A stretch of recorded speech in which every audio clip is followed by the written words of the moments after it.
মোহাম্মদ সেলিম তিনি একটি হোটেলে হুমায়ুন কবিরের সঙ্গে নাকি ঘন্টা খানেক বৈঠক করেছেন। এক পক্ষ বলছে এটা জোটের প্রস্তুতি, আবার মোহাম্মদ সেলিম নাকি বলছেন মন বুঝতে গেছিলেন।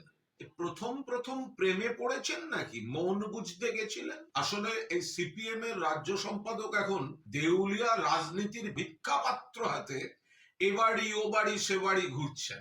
আমরা এসব নিয়ে মাথাও ঘামাচ্ছি না। তৃণমূল ক্ষমতায় আসবে উন্নয়নের জন্য মানুষের সমর্থন সঙ্গে নিয়ে, আর এরা কোথায় কি হতাশা, দিশাহীন। 34 বছর ক্ষমতায় ছিল, এখনো একা লড়ার মুরদ নেই। কখনো কংগ্রেসের জুতো পালিশ করতে হচ্ছে, আমাদের সঙ্গে আসুন, আমাদের সঙ্গে আসুন, আমাদের সঙ্গে আসুন। 3 টায়ার শূন্য এই সেলিমের সিপিএম। বিধানসভায় শূন্য, লোকসভায় শূন্য, 2 মাসের মধ্যে রাজ্যসভায় শূন্য।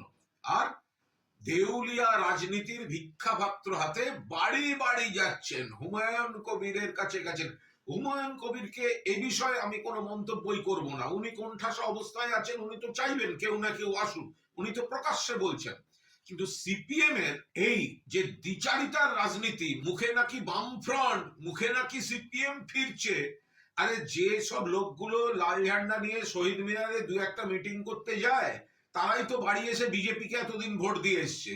সেই কারণেই তো বিজেপির কিছু পার্সেন্টেজ অফ ভোট বেড়েছে।